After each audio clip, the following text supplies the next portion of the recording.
was a big one, man. We're back, bro.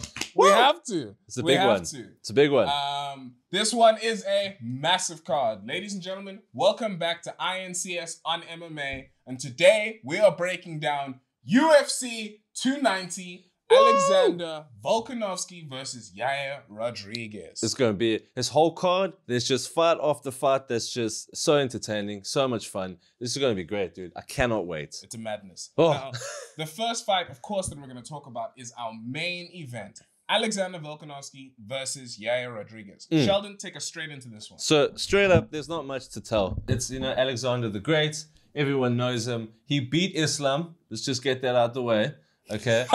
And pretty much he went to lightweight, tried to get the belt, failed, and now he's defending his champion against the interim title challenger, Yair Rodríguez. Now this one is going to be a really fun fight because I'd like to just say like what Max Holloway said.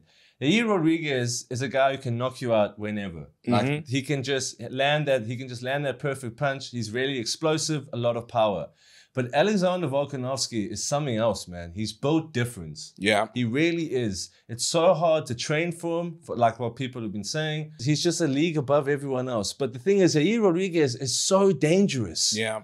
That's his thing. He's just a dangerous man. So, honestly, this fight I see being extremely entertaining, but I'm sorry, dude. Alexander Volkanovski is the pound-for-pound greatest, in my opinion. So...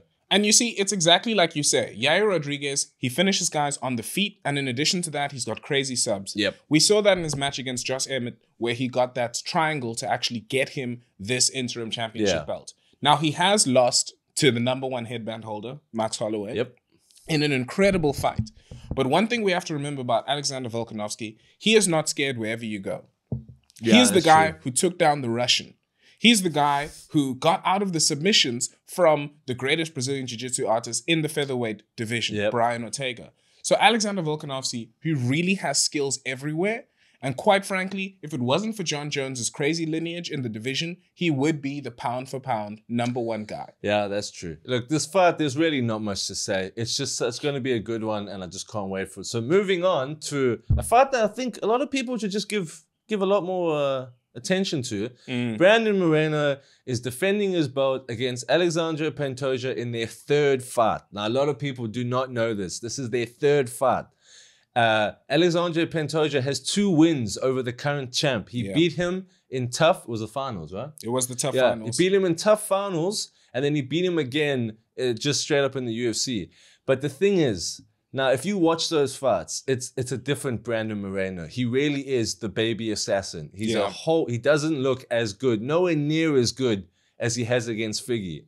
But the thing is, his opponent has 2 wins over him. And he's not just an easy opponent. There's a lot going on in this fight. And Exactly as you say, Alexandre Pantoja has beaten Brandon Moreno twice.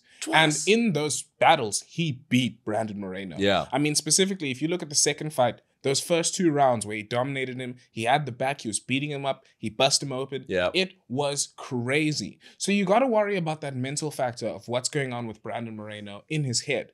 And we also need to remember, Brandon Moreno is not one of these champions who has never been defeated, has this crazy allure around him. He's not like Islam, he's not like John Jones, He's a guy who has been beat. He's also a guy whose coach, James Krause, is no longer allowed to coach him. So he's working with a different team. So there's a lot of different elements that go into this fight that make this a really tricky one for Brandon Moreno and a great opportunity for Alexandre Pantoja. No, that's actually very true. On one thing though, I will say, Brandon Moreno's last fight in the Figgy #4, I don't think Krause was in his corner there either. And he still looked extremely good. If he was, I'm mistaken, but I'm pretty sure he wasn't. And, it still shows that he's still just looking that good. And also, to go back on what you said, all those losses, Moreno's the type of guy to learn from all these losses. Exactly. I mean, like we just said, in the first fight against Pantoja and the second one, he looked like a whole different fighter. He looked so much more sloppy and just not as refined as he is now. Straight up. So, hey man, I just think it's going to be a good fight, and I think both of them are just eager to get in there and go for a third time. It's crazy. Now, moving on to probably our favorite fight of the night. Obviously, as South Africans, this is Robert Whittaker versus Dricus du Plessis. Your boy, Now, representing Mzansi right here. So straight up with this fight, this is going to be Dricus's biggest challenge in the UFC. Oh yeah, Dricus du Plessis is the most successful South African in the history of the UFC. Yep. He was the EFC champ. He was South Africa's Conor McGregor. He's good everywhere. He has great stand-up. He's knocking guys out. And he has great ground game as well. He's got really smothering ground game. Yeah. But the thing is, he's going up against the Reaper, Robert Whittaker. Bobby Knuckles. The guy who has taken down like machines like Yoel Romero twice in rematches. The guy who's gotten knockouts on Derek Brunson and Jacare Souza. The dude is dangerous, and it seems like the only person who could beat him in the middleweight division was Israel Adesanya. Yeah. And a lot of people largely have to think that that's because of the incredible reach advantage that Adesanya has on everybody else in the division. But who knows what time has done to Robert Whittaker and what all of these gaps in between have done from that time when he was the champion, losing those 2 matches. Granted, he does have wins now in this era, but is Dricus just in his prime? Is this just Dricus's time? No, it's actually a very good question, man. There's so many questions going on in this fight. There's also the whole, everyone kept giving Dricus issues because, he's got no cardio, you know? He kept looking gas. And according to him, he's had nasal problems, and he was only getting 8% worth of like oxygen through his nose compared to what he should be getting. So I don't know how true that is, but he's had the surgery, and apparently it's doing wonders for him. But yeah, look, this fight, for us, we're just super excited because if Dricus wins this fight, he's fighting the champ. And the champ has already stated how much he wants to fight Dricus because of the whole controversial tweets about South Africa, about being African and blah, blah, blah. So there's a story there. But he has to get through just an unbreakable wall in terms of middleweight division. So, speaking of that story, there's something that we as a channel need to speak about right here, is that I don't believe it's right for Americans to have commentary on South African history that they don't understand. If you don't know about the South African War and your entire notion of white people in South Africa is apartheid, and you don't know about the Afrikaans being put into concentration camps by the English, and you don't know the fact that largely I'm a firm believer that South Africa is for all South Africans, white, black, colored, Indian. Like, if you were born here and you have generations of your family living here in South Africa, you are an African. Yeah. And the fact of the matter is that these guys, like Kamaru Usman and Israel Adesanya, they get their belts and they take them back to fucking America and New Zealand. And it doesn't actually touch down on Africa. There's nothing that they're doing to develop their African communities. They're not training with other African people. So now, because of this Western perception of black is African and this guy's surname is Adesanya, like it for me, it's like that's a non-argument. But there's people who do not live in Africa, are not Africans, who have been split away from the notion of being African for hundreds of years, who are going to comment on Africa. Do you know what I'm saying? For me, I'm really not a fan of that. And I know this clip is going to do mad views. Basically, everyone who's complaining about this is not South African and they don't live here. No one here has got issues with what Dricus says. No one here has got offended by it and calling him a colonizer. No. Everyone here is looking at him as a representation of South Africa and nothing more, nothing less, you know? Exactly. So, honestly, to me, it's all just stupid, but hey. But now, before we get our channel cancelled. Back to the fights. Back to our lightweight bout on the main card is going to be Jalin Turner versus Dan Hooker. Oof. Now, this one's going to be insane. Yeah. Jalin, the Tarantula Turner, he's a guy who, he's got an amazing balanced skill set and incredible stand-up. He started his UFC career, of course, by getting knocked out by Vicente Luque. Yeah. But then afterwards, he went on a 4-fight, first round KO tear. Like an absolute Or tear. first round finish tear, sorry.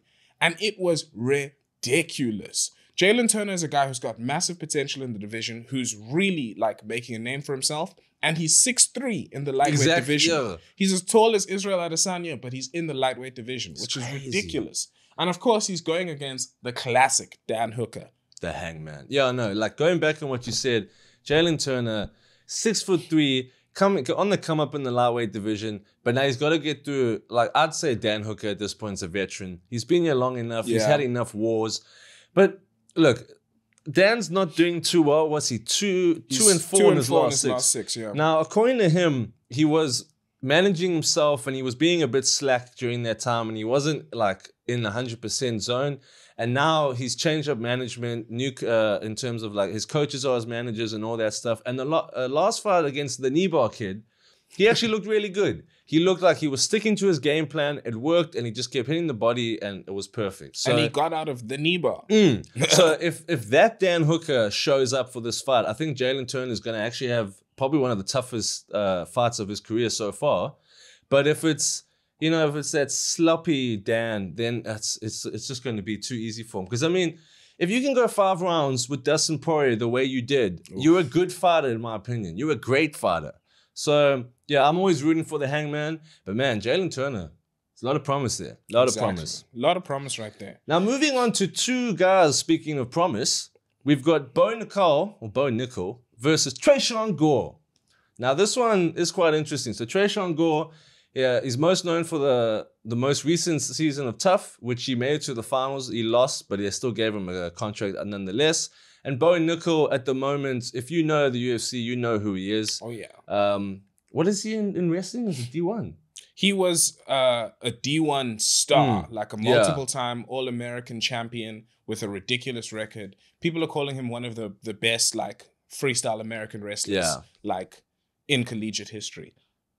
Yeah, and now, so he's had one fight in the UFC, which a lot of people are breezing over because it was his first fight, but it was slightly controversial.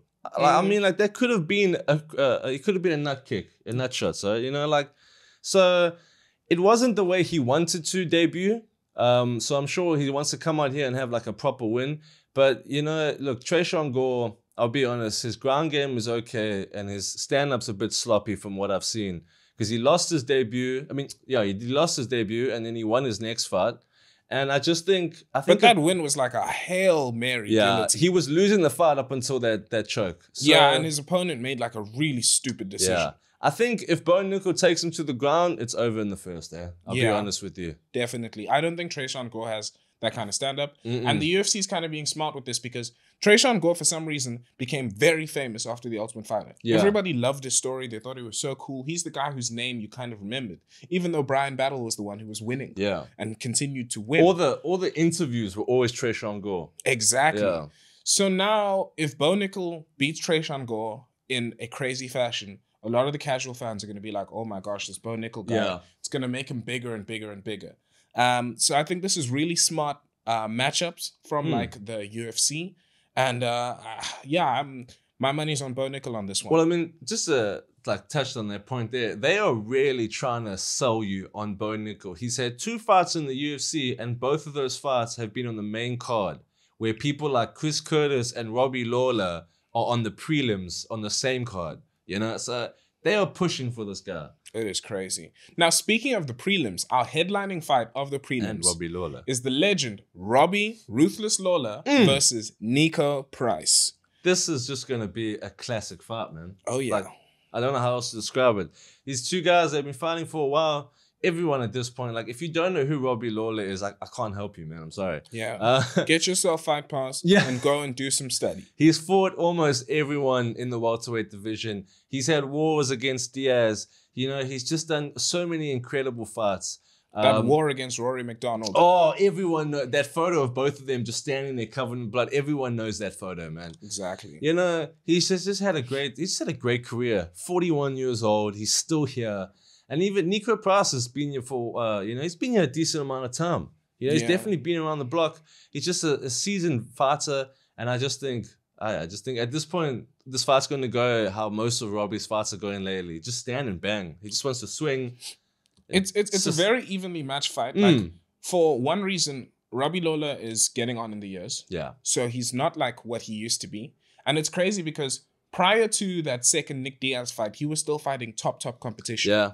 Like, he was still fighting guys like Neil Magny, Colby Covington. I mean, they gave him Ben Askren for his debut, was it? Wasn't Askren's debut in the UFC? And that was good Ben Askren. Yeah. It wasn't crap Ben Askren. It wasn't boxing Jake Paul at Ben Askren, yeah. But now Niko Price, prior to his last fight that he had, he tore both of the ACLs in both of his knees. And he went for knee surgery on both of his knees. It's crazy, man. He's still a monster. Like, he still fights intensely. And his previous fight against Jalin Turner, it looked like he was going to win the decision. He was really, really fighting it. Yeah. And then in the third round, Jalin Turner just put him on him. And he got that, like, TKO. Yeah. So this is really going to be quite an exciting one. And as we say, it's going to be a brawl. Definitely probably a fight of the night contender just because of the styles of these two gentlemen. More than likely. Definitely blood will be spilled, you know what I mean? Exactly. Like, I'm pretty sure Robbie Lawler's going to bleed in this fight. I wouldn't be surprised. Exactly. Yeah. And then moving on to a really interesting fight that people must not be sleeping on. Sean Brady versus Jack Della Maddalena, welterweight bout. This is going to be a good fight. Now, both of these guys are on the come up. You know, Sean Brady got a bit derailed after he lost to Bilal Muhammad. That was his big fight, which unfortunately he lost. But yeah, he's had other than the Bilal Muhammad fight, he's still had some good fights. He's still in contention. He's ranked number 9. So he's still there. But the problem is he's going up against Jack Della Maddalena, who at the moment has just been on a tear. Oh. Like a scary tear. Like, he's just knocking people out. I think it was all knockouts until his recent win, which was like a submission. Yeah. Yeah. It was the first sub of his career. Yeah, it was the first sub of his career. He's a savage, man. He's just a guy who's gonna get in there and just throw down. He wants to go to war. Yeah, if you look at the styles of these kind of fights, if you look at the styles of the gentlemen in this fight, Sean Brady is your vicious American wrestler with great ground and pound, who's going to have like a constant stream of cardio going forward. But the weakness that he does have is that stand-up. And that's what Bilal Muhammad was able to like work with in that fight. Now, Jack Della Maddalena, he's 14-2, and his only 2 losses were his first 2 fights. And then after that, it's just been first round KOs and TKOs, putting people into coffins. So this one's going to be really, really interesting because it's the classic battle of the striker versus the grappler. I think if Sean can survive the pressure, he'll be good because he's got the cardio and he's got the technical know-how to just keep it cool. But, you know, Jack's, like I said, he's a savage. He's an animal. And if he goes in there and puts on the pressure, I don't think Sean can handle, man. Yeah. So it'll be a really good fight. Like, damn, it's going to be a great fight. Yeah.